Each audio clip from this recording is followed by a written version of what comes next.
Bonjour à tous, je suis ravi de vous retrouver aujourd'hui pour un nouvel essai automobile 100% électrique. On le sait, dans le marché de l'automobile en électrique, on ne cesse de découvrir de nouveaux constructeurs, parfois d'Amérique, parfois d'Asie, souvent des constructeurs chinois par exemple, mais cette fois-ci, on va s'intéresser à un jeune constructeur qui lui est vietnamien, VinFast, un constructeur qui se veut premium. Aujourd'hui, on accueille donc son SUV familial 5 places, le VF8. On va donc le découvrir toute une journée, rouler avec, découvrir ce qu'il embarque comme technologie et ce qu'il vaut vraiment. Alors ça se passe sur la chaîne de BIV, expert en véhicules électriques et solutions de recharge. Vous allez me dire, Léonard, qu'est-ce que VinFast? Eh bien, si cela ne vous évoque rien pour le moment, ça n'a rien de surprenant. VinFast est né du groupe Vingroup, une immense entreprise vietnamienne qui pèse lourd dans le marché asiatique et qui intervient dans différents secteurs d'activité. En 2017 arrive justement VinFast, un constructeur automobile, le dernier né de Vingroup. On les découvre chez nous en France aux alentours de 2021, notamment avec leur première apparition au Salon de l'Automobile en 2022. Et ce n'est que depuis l'année dernière qu'on peut enfin précommander leurs véhicules, notamment le VF8, leur SUV familial 5 places. Aujourd'hui, en 2024, VinFast a pour ambition de continuer son expansion sur le marché asiatique, mais aussi d'intégrer le marché américain, le marché européen et puis plus généralement notre marché français ici. D'ailleurs, vous retrouverez commercialisé le VF8 qu'on accueille aujourd'hui, mais également le VF9, leur SUV 7 places. Notez que tous leurs véhicules sont construits au Vietnam et qu'ils sont garantis 10 ans avec un kilométrage illimité. Concrètement, vous pouvez vous faire remplacer votre batterie pendant 10 ans sans problème. Mais VinFast se veut aussi un peu plus premium, alors je pense qu'il ira concurrencer d'autres modèles tels que le BMW iX1, le Audi Q4 ou encore un Mercedes EQA, voire même EQB. En ce qui concerne les dimensions, notre VF8 mesure 4,75 m de long pour 1,93 m de large et 1,66 m de haut. On est donc bien sur un gros SUV avec un large gabarit et ça a pu se vérifier lors de notre essai routier qu'on a réalisé ce matin. Je vous invite à le découvrir dans la suite de la vidéo. La première finition se nomme la Eco. Elle développe 353 chevaux pour 500 Nm de couple et annonce une autonomie en cycle WLTP de 471 km. La seconde finition est celle que nous accueillons aujourd'hui, la VF8+. Elle développe 408 chevaux pour 620 Nm de couple et annonce 457 km d'autonomie en cycle WLTP. Attention, prenez en compte le fait que VinFast annonce 21,9 kWh au 100 km de consommation. C'est donc une consommation qui est quand même très élevée. Pourtant, vous le verrez lors de notre vidéo aujourd'hui, on a eu une consommation beaucoup plus intéressante et beaucoup plus légère. À juste titre, il est intéressant d'observer la bonne consommation qu'on a eu aujourd'hui avec le VF8 puisque ce véhicule est très lourd. Il pèse 2520 kg, ce qui nous rappelle le Kia EV9 GT Line qu'on avait déjà essayé. Pourtant celui-ci, eh bien c'était un 6 places. Niveau tarification, la finition Eco sera disponible à partir de 49 490 €, tandis que celle qu'on a aujourd'hui, la Plus, à partir de 55 390 €. Notez par ailleurs que seules les options de coloris extérieur et intérieur vous seront facturées. En parlant tarification, n'oubliez pas que faire l'acquisition d'un véhicule électrique, c'est certes identifier le bon véhicule, mais également y associer le bon financement. C'est pourquoi je vous invite à vous rendre sur notre site internet biv.co. BIV est l'interlocuteur unique, que vous soyez un professionnel ou un particulier, qui facilite votre transition vers l'électrique. On vous aide dans le fait de trouver le bon véhicule, y associer le bon financement et enfin installer sur votre lieu de travail ou à domicile la meilleure solution de recharge par nos installateurs certifiés IRVE. Concernant le design de notre VF8, celui-ci a été imaginé en Italie par Pininfarina. VinFast justement ne se veut pas trop avant-gardiste, au contraire, ils se veulent modernes, le but étant d'avoir une face avant qui est assez simpliste, avec notre logo VinFast proéminent, souligné par ses signatures lumineuses. On va retrouver sur les côtés nos phares LED, des entrées d'air ici, et puis ce bas de caisse, un petit peu plus proéminent, qui dénote de notre peinture métallisée verte. Attention, vous noterez qu'il y a un petit peu trop de souplesse dans le bouclier avant de ce VF8. Sur les côtés, on va retrouver nos jantes en aluminium 20 pouces, qui seront de série en 19 pouces sur la finition Eco. Une petite caméra ici sous le rétroviseur, on en aura deux sur les côtés, deux devant et puis deux derrière. Notre contour de porte qui lui sera chromé, exactement comme en bas, sur le bas de caisse. Pas de poignée affleurante, cette fois-ci, sur un SUV électrique. Et puis à l'arrière, nos vitres surteintées. D'ailleurs, on va voir ce qui se passe derrière, je vous le montre. À l'arrière, eh bien, on retrouve le même concept qu'à l'avant, c'est-à-dire faire ressortir notre logo VinFast, qui est ici toujours souligné par cette signature lumineuse. On retrouvera notre béquet avec le troisième feu stop, des éléments latéraux sur les côtés, et puis petite spécificité, le balai d'essuie-glace est intégré dans le béquet, au lieu de se trouver au milieu de la lunette arrière. On retrouvera notre nomenclature VinFast avec ici le VF8 et ici le bas de caisse en plastique mais chromé. Intéressons-nous à l'espace de rangement principal de ce VF8 puisque on le verra, il y a également un coffre à l'avant. Vous le voyez, j'ai ici un haillon électrique qui est de série. VinFast nous annonce 376 litres. Alors je dois avouer que je suis un petit peu surpris. Je trouve que la surface de chargement est assez large. On a pas mal de profondeur. Alors c'est vrai qu'à la rigueur, on aurait pu creuser un petit peu plus pour gagner en profondeur, mais concrètement, je trouve qu'il y a une taille tout à fait convenable sur ce VF8. Qui plus est, on va avoir un double fond. Alors ici, c'est vrai qu'il n'y a pas beaucoup d'espace et à la rigueur, si jamais il y en avait un peu plus, eh ben, elle ne serait pas forcément très bien optimisée. On peut caler les câbles ici dans cet espace. Je dois avouer que c'est pas très pratique. On aura plus tendance à le mettre dans le coffre à l'avant. Et en parlant de celui-là, on va voir ce que ça donne. Ah tiens, petit détail que je viens de remarquer, on a ici une prise 12 volts sur le côté droit. Je vous le disais, on a également un coffre à l'avant, ce qui s'appelle un frunk.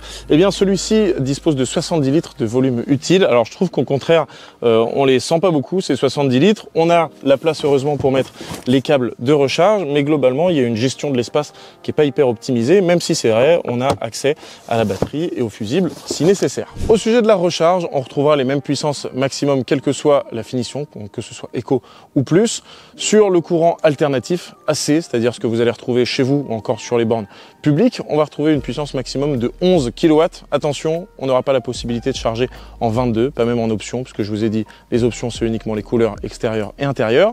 Et en ce qui concerne la recharge sur le courant continu, DC, donc ce que vous allez par exemple retrouver au bord de l'autoroute sur les bornes de recharge rapide, le véhicule peut charger en 150 kW. Concernant la clé du VF8, aujourd'hui, je suis content. On a une clé qui est un petit peu originale, qui reprend les mêmes codes couleurs que notre modèle d'aujourd'hui, donc vert et puis chrome. Notez qu'on peut ouvrir, fermer le coffre et puis évidemment faire sonner notre voiture. Il y a également un aspect que j'aimerais vous montrer, c'est l'application VinFast qui est disponible sur iPhone et puis sur Android. Globalement, vous allez retrouver des fonctions assez basiques mais qui vous permettent de contrôler le véhicule à distance. Ici, vous avez l'activation et les contrôles à distance. Vous avez le niveau de batterie et puis le niveau de recharge lorsque vous êtes en train de recharger votre véhicule sur une borne. Quelques contrôles à distance et puis la gestion de la climatisation. Ça nous rappelle Tesla dans son ensemble. Vous avez votre propre compte VinFast à créer très simplement. Un espace navigation, vous avez même l'accès au service VinFast si vous avez un souci.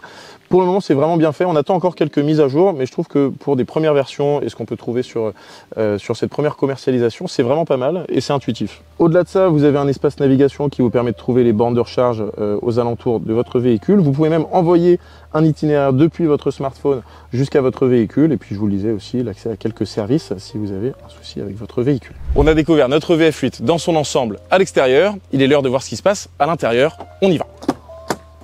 Allez, on s'installe et nous voici à l'avant de notre VF8. Première chose que je remarque, là le siège il est réglé à ma hauteur, moi qui fais 1m80, eh bien j'ai largement assez de place au niveau de la tête. J'ai une bonne dizaine de centimètres qui séparent le haut de mon crâne du ciel de toit, donc là-dessus pas de souci, on peut même être plus grand, faire 1m85 voire 1m90. Ce sera possible sans souci, d'autant plus que mon siège, eh bien, il est réglable électriquement de série, que ce soit sur la version Eco ou la version Plus, donc là-dessus pas de souci. Au niveau de la largeur, on a un véhicule qui fait presque 2 mètres de large, il a 1m93 de large, donc forcément au niveau des épaules, eh bien j'ai aussi de la place, aussi grâce à cet accoudoir.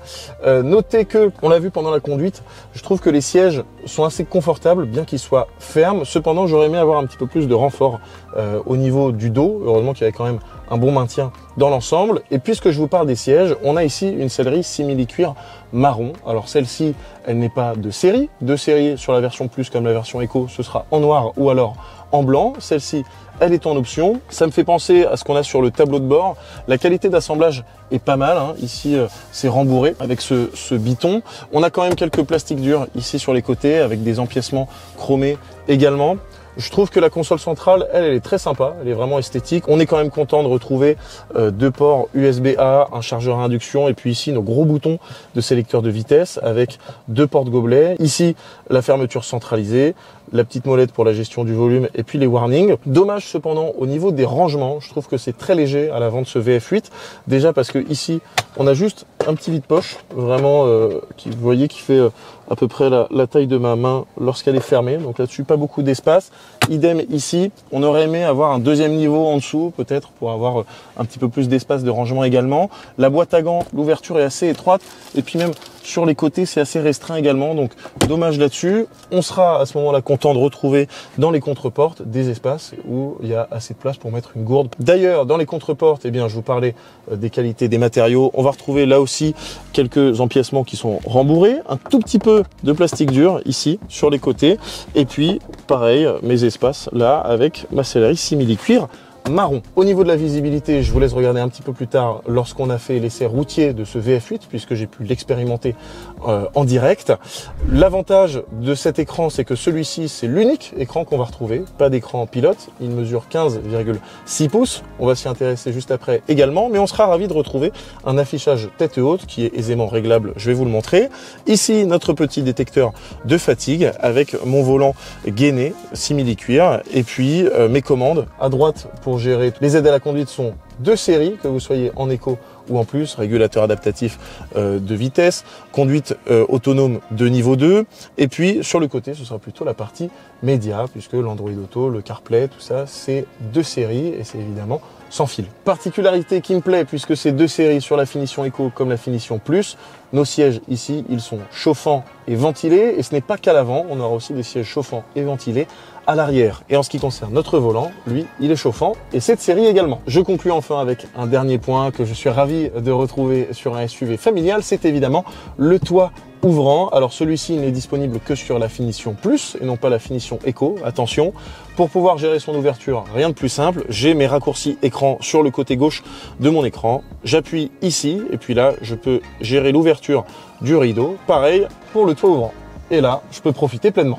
Je vous parlais de l'écran principal, 15,6 pouces. Et ben on va regarder plus en détail comment ça fonctionne. Cet écran unique, c'est par le biais de celui-ci qu'on peut tout gérer dans notre VF8. Alors, je vais vous en montrer les principales fonctions pour que vous compreniez par quoi on peut passer pour gérer ce VF8 justement. Ici, sur le côté gauche, alors ça nous fait forcément penser à Tesla, hein, là-dessus, il y a vraiment peu de doute. Sur le côté gauche, on a beaucoup de raccourcis, notamment pour les commandes de l'éclairage, le réglage des rétroviseurs, du volant, de l'affichage tête haute qui est bien fait également. Et puis ici, je vous l'ai montré juste avant, la gestion du toit ouvrant. Ici, c'est aussi quelques commandes rapides. Alors là, c'est vraiment accessoire. Tout à l'heure, vous allez le voir, lorsque je conduis, eh bien, je change les modes de conduite. Je change aussi l'intensité du freinage régénératif. C'est ici que je pouvais le gérer. Éco, normal, sport. Puis ici, les différents niveaux de freinage régénératif. Ici, j'ai l'accès à mes différentes vues grâce à mes caméras tout autour de mon véhicule avec ma Bird View. La gestion de mes sièges ventilés sur le côté gauche et puis chauffant sur le côté droit pour mes sièges à l'avant comme mes sièges à l'arrière, la gestion de la clim. Et puis là, je vais surtout avoir accès à mes différentes applications. Donc, sachez qu'ici, je peux gérer mes aides à la conduite. Je trouve que c'est assez intuitif hein. Là-dessus. Moi, il y a pas mal de choses que j'aime pas trop, notamment l'avertisseur de vitesse, par exemple, dont je suis pas fan. Donc tout ça, j'ai désactivé. Ça va assez vite. Je voulais également vous montrer, puisque on le voit pas directement, notre consommation. Si jamais vous voulez y avoir accès, il faut cliquer ici. Et là, vous le voyez, par exemple, on a fait 61,9 km pour une consommation de 19,2 kWh au 100. Alors, on peut penser que c'est élevé, mais parce qu'aujourd'hui, il fait chaud. Il fait aux alentours de 28 degrés. Donc, on a mis pas mal la clim. Vous le voyez, 19 degrés. Donc, ça consomme beaucoup. Mais lors du trajet, on va plutôt observer une consommation de 17,2, 17,5 kWh au 100. Donc, c'est vraiment pas mal. Attention, j'ai remarqué aussi, lorsque on a mis la navigation et qu'on change, vous le verrez lors de la conduite, lorsqu'on change d'application, les fenêtres vont se cumuler une par une, donc on est obligé de fermer à chaque fois par la petite croix pour retourner sur la navigation, donc ça peut être dérangeant. Et en parlant de navigation, eh ben, on va y retourner. Donc là j'ai mon planificateur d'itinéraire, celui-ci il est plutôt réactif, puisque quand je pose mon doigt ça réagit bien, par contre il n'est pas très fluide, ça il faut l'admettre. Et je vais pouvoir vous montrer par exemple les stations de recharge les plus proches pour vous expliquer comment ils fonctionnent. Donc ici, on observe toutes les stations de recharge qui sont les plus proches de moi. Dans l'ensemble, je vais avoir des informations qui sont assez complètes. Je prends l'exemple de celle-ci, la numéro 10. Il va me donner le niveau de batterie auquel je vais arriver si je m'y rends. Il va me donner aussi la puissance de recharge qui est disponible. Donc là, qu'on voit que c'est surtout du courant alternatif. Ici, on voit qu'il y a 2 bornes sur 2 qui sont disponibles, donc en 22. Il me spécifie également le coût de la recharge. Dans l'ensemble, on a un écran principal qui est assez bien fait, qui est assez intuitif, pas trop compliqué, facile à prendre en main. Le seul défaut, selon moi, c'est juste qu'il n'est pas très fluide, mais il a le mérite d'être réactif. Donc là-dessus, c'est plutôt pas mal. C'en est tout pour la partie statique de ce VF8. Aujourd'hui, on va faire les choses un petit peu différemment pour l'essai routier. Je vais me mettre à l'arrière en conditions réelles pendant que le véhicule roule pour vous partager ce que j'en pense. Vous venez de voir l'avant en statique. Cette fois-ci, on est à l'arrière, mais tout en roulant pour voir ce que ça donne en conditions réelles. Il faut savoir que sur ce VF8, un SUV familial, eh bien, on a 2,95 m d'empattement, ce qui est très large, et c'est ce qui nous permet d'avoir beaucoup d'espace à l'arrière. C'est ce que j'ai noté directement et c'est également ce qui me plaît. Vous le voyez ici, le siège devant est réglé à ma hauteur et j'ai largement assez d'espace pour les jambes. Donc là-dessus, c'est vraiment sympa. Moi qui fais d'ailleurs 1,80 m, vous le voyez, j'ai assez de place pour la tête. J'ai une vraie 3e place. Alors attention cependant, on a un gros tunnel de servitude au milieu. Donc si jamais on a un passager au milieu, eh ben, c'est pas forcément très agréable. En parlant de confort, eh bien les sièges, on va retrouver ce même simili-cuir marron que ce qu'on a à l'avant en option.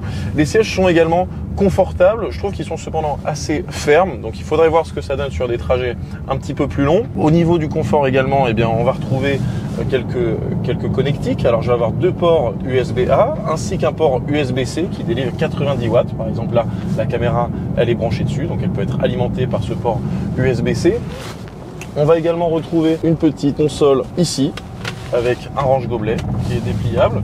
Donc ici pas mal également pour le transport. Et puis au niveau des matériaux, eh bien, on va retrouver la même chose. Sur les contreportes, il va y avoir un petit peu de plastique rembourré. Également là, on a un petit peu de plastique rigide. Ici un petit peu de simili-cuir également. Des espaces de rangement dans les contreportes qui peuvent contenir une gourde. Et puis surtout, le mieux selon moi, c'est évidemment ce toit panoramique, ce toit ouvrant. Donc dans l'ensemble, je trouve qu'à l'arrière, on est quand même bien loti. On a de l'espace, c'est confortable. À voir ce que ça donne lorsqu'on est vraiment sur de longs trajets. Et voilà, c'en est tout pour les conditions réelles lorsqu'on est à l'arrière du VF8. Cette fois-ci, on va s'arrêter. Je vais reprendre le volant et puis surtout, vous allez découvrir les séquences qu'on a tournées ce matin lorsqu'on a récupéré le véhicule pour vous dire ce que j'en pense de ce VF8 lorsqu'on est au poste de pilotage. Écoutez, on remonte dans le temps. Cette fois-ci, on vient de récupérer notre VF8 et puis nous avons 99% de batterie. Donc, on va s'intéresser à un cycle urbain et puis un cycle routier, comme d'habitude, pour découvrir ce que nous réserve VinFast avec son SUV. Donc là, 99% de batterie. Mon véhicule m'annonce 425,5 km d'autonomie. Il fait beau aujourd'hui, il fait chaud également. Donc, la route est complètement sèche. On va voir ce que ça donne. C'est parti. Chose importante que je voulais notifier, tout se règle par le biais de notre écran principal. Alors notre écran principal justement, il nous permet de gérer le freinage régénératif et notamment son intensité que je peux désactiver. Je vous l'ai dit, le poids est important, donc moi je conduis avec du freinage régénératif. Il se règle ici, je vais dans le drive mode. Alors là je vais même directement le passer en moyen parce que j'ai vraiment besoin d'avoir du freinage dans la pédale. Et mon souci, c'est que si jamais j'ai ma navigation, donc là on a activé l'Android Auto par exemple, l'Android Auto sans fil, eh bien, une fois que je veux changer le mode de conduite ou encore le freinage régénératif, eh bien je perds la navigation. Donc ça, c'est pas bien pratique. Malheureusement, cette navigation, je ne vais pas la retrouver dans mon affichage tête haute, bien que celui-ci soit très lisible. Celui-ci est bien pratique. Il m'affiche ma vitesse, mes aides à la conduite enclenchées, et puis mon niveau d'autonomie restant. Alors mes informations sur la navigation, je ne les ai pas dans mon affichage tête haute, tout simplement parce qu'elles concernent l'Android Auto. Donc quand on utilise le planificateur d'itinéraire VinFast, là je vais le retrouver sur mon affichage tête haute. Alors on va pouvoir activer les aides à la conduite de notre VF8. Donc j'ai que des raccourcis sur la partie droite de mon volant, donc ça c'est pratique. Je vais activer mon régulateur de vitesse. J'ai aussi la gestion des distances de sécurité. On a le Lane Assist aussi, donc si jamais il voit que je dépasse un peu, mon volant il me le réactive. D'ailleurs il me l'indique aussi bien sur mon affichage tête haute que sur la partie gauche de mon écran principal. Il voit où je me positionne par rapport à la file. Donc si jamais je me déporte un peu trop dans la voie, il me recadre. C'est pas trop ferme pour le coup. J'aime pas du tout les véhicules qui mettent un grand coup de volant. Je trouve au contraire que c'est dangereux. Et là il me le fait pas. On va tester le niveau du dessus. J'appuie sur mon petit bouton volant. Et là j'ai mon pilote autonome de niveau 2. Déjà on va voir. Là vous voyez, je reste maître du véhicule. Donc là il gère bien les distances également. Là je les ai réduites.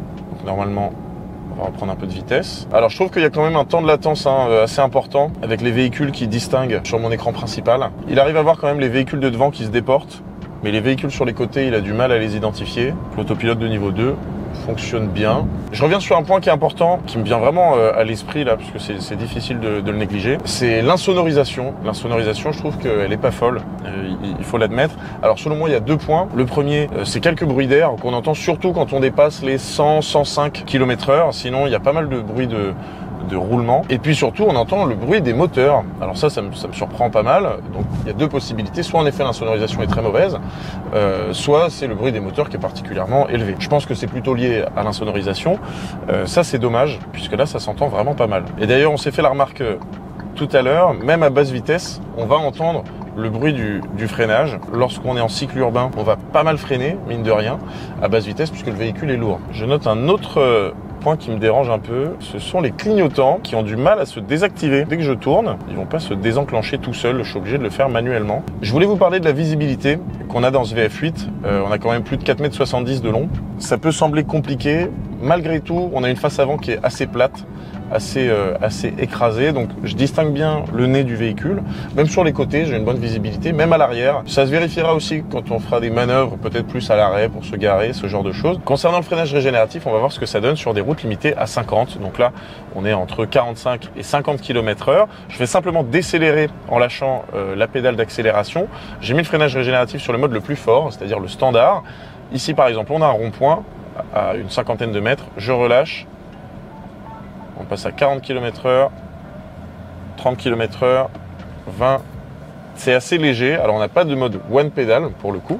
C'est-à-dire que le véhicule ne va pas jusqu'à l'arrêt complet. Autrement dit, ça signifie que si on met les niveaux d'intensité plus faibles encore, j'y vois peu d'intérêt. C'est incomparable, par exemple, à ce qu'on a chez les Sud-Coréens. C'est incomparable également par rapport au niveau le plus fort qu'on a chez Renault. Je dirais que c'est assez similaire au mode B qu'on peut retrouver chez Peugeot, en tout cas chez Stellantis.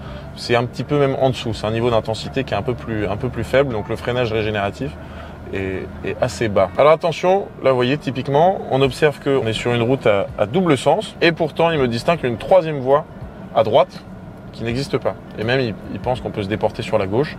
Alors ça c'est envisageable, mais pourtant c'est une information erronée. Alors là on a une belle ligne droite devant nous, on va pouvoir activer le mode sport. Arrête, on va faire un 0 à 100 et voir comment réagissent nos 408 chevaux. Et c'est parti.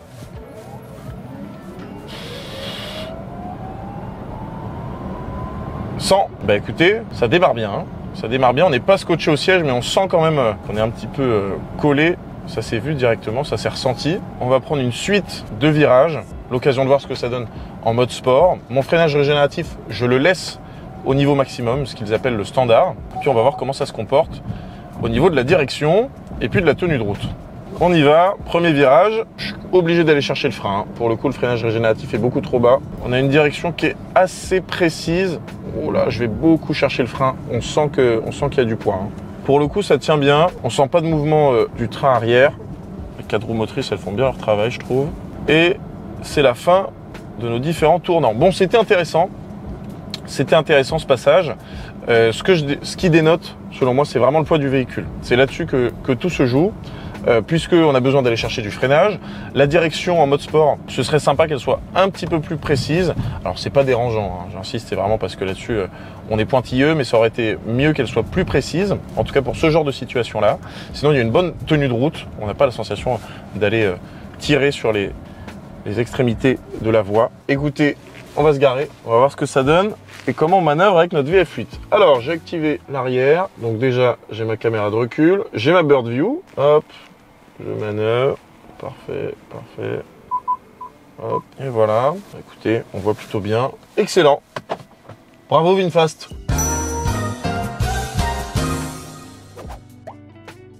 C'en est tout pour cet essai sur le VinFast VF8. Aujourd'hui, je vous propose d'aborder ensemble ce qui nous a plu, ce qui a été une bonne surprise, c'est-à-dire les avantages de ce VF8, et puis dans un second temps, parler de ce qui nous a déplu, ce qui serait amélioré peut-être pour une nouvelle version, ou qui sait, pour de nouveaux véhicules du constructeur vietnamien. Parmi ce qui nous a plu, j'ai envie de vous citer le niveau d'équipement de ce VinFast VF8. Alors que ce soit sur la finition Eco ou la finition Plus, les équipements sont quasiment similaires. La seule différence que vous allez observer va concerner la présence ou non du toit ouvrant. Sinon, dans l'ensemble, vous allez avoir le régulateur adaptatif de vitesse, le pilote autonome de niveau 2, beaucoup d'équipements embarqués. Bref, dans l'ensemble, c'est complet et ça fait plaisir à observer, quelle que soit la finition choisie pour un constructeur qui existe depuis moins de 10 ans. Dans un deuxième temps, j'ai également envie de vous parler de la qualité des matériaux qu'on observe à l'intérieur de notre VF8. Alors il est vrai, on a vu quelques éléments de plastique dur, mais dans l'ensemble, on a quand même cette sellerie simili-cuir marron qui est en option, mais si jamais ce n'est pas en option, c'est blanc ou noir, et c'est quand même de bonne qualité, assez ferme, il est vrai, mais aussi lisse, et je pense que ça risque de bien vieillir. Dans un troisième temps, j'ai envie de vous parler de la consommation. VinFast annonce 21,9 kWh au 100. Ça me paraît démesuré compte tenu de ce qu'on a pu réaliser aujourd'hui. Lors de l'essai routier, on a fait plus d'une 60aine de kilomètres ce matin, et encore la journée n'est pas terminée, et on a vu une consommation qui variait entre 17,2 et 17,5 kWh au 100. Donc c'était vraiment pas mal. Là, sur les phases statiques, on est plutôt augmenté jusqu'à 19, 19,5 parce qu'on a beaucoup utilisé la clim et qu'il fait très chaud.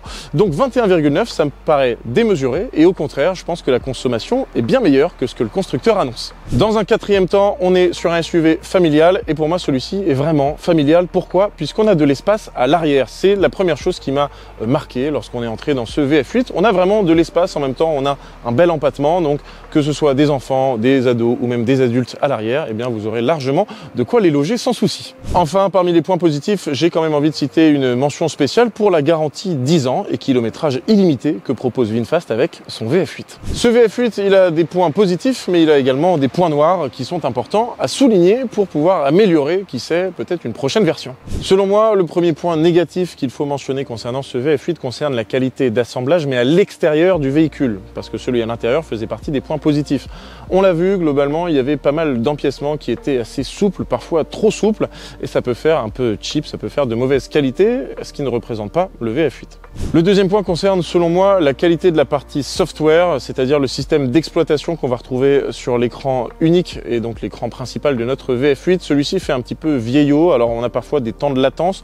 Je vous l'ai dit, dans l'ensemble, c'est assez réactif, même si c'est pas très fluide, mais on remarque que lorsque, par exemple, on utilise le planificateur d'itinéraire ou alors lorsqu'on veut accéder à quelques applications, on va rencontrer quelques bugs. Alors, ceux-ci sont souvent remontés à VinFast. N'oubliez pas que VinFast reste quand même un constructeur qui est assez jeune, qui trouve le moyen de solutionner ces différents bugs qui peuvent être reportés. Cependant, il est vrai qu'au quotidien, ça peut être un petit peu pénible. Attention. Dans un troisième temps, je veux parler d'un point qui va contrebalancer le point positif de l'espace à l'arrière. Il s'agit du rangement. On a de l'espace, tant mieux, mais il serait plus agréable de l'optimiser avec différents rangements. On l'a vu à l'arrière, il n'y a pas grand-chose. On a juste les contreportes, on a les aumônières et c'est la même chose à l'avant. On a juste notre console centrale. On aurait aimé avoir un petit niveau inférieur, une console à 2 étages par exemple. Je pense qu'avec tout cet espace et puis ce beau gabarit que peut nous proposer le VF8, eh ben, on peut disposer de plus de rangement pour pouvoir optimiser la partie familiale et son aspect pratique. Il y a également un point d'interrogation que j'ai envie d'évoquer avec vous. Cela concerne les données que nous fournissent VinFast. Vous l'avez vu que cela concerne la consommation ou encore l'autonomie, la taille du coffre à l'avant.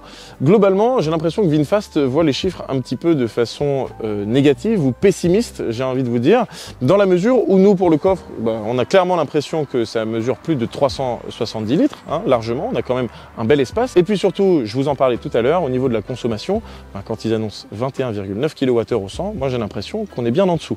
Donc peut-être est-ce que VinFast donne des informations qui ne sont pas à jour ou au contraire qui sont erronées. Ça, c'est à étudier.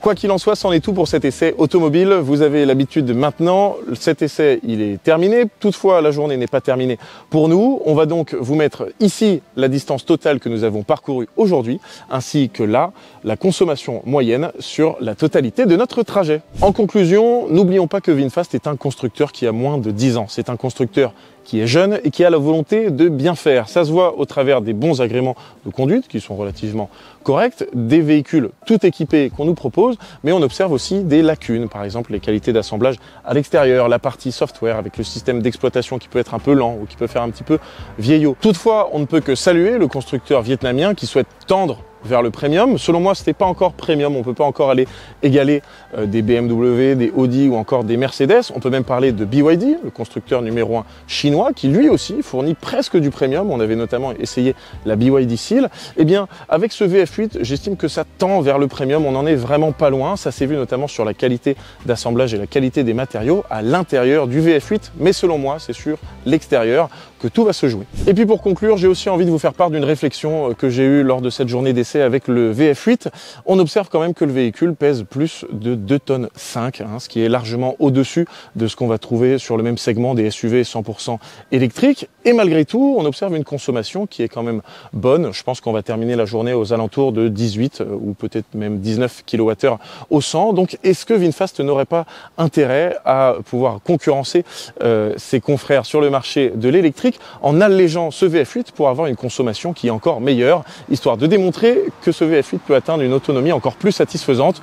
Je vous laisse en débattre dans les commentaires. Merci à vous d'avoir regardé cet essai 100% électrique sur la chaîne YouTube de BIV. Et puis dites-nous dans les commentaires ce que vous avez pensé de ce VinFast VF8. Dites-nous de façon plus générale ce que vous attendez du constructeur vietnamien pour son entrée sur le marché français. N'oubliez pas de vous abonner à la chaîne, cochez bien la cloche pour ne rien manquer de nos prochains essais. Moi je vous dis à bientôt, je reprends la route pour nous intéresser au prochain véhicule qu'on vous présentera sous peu. À très vite!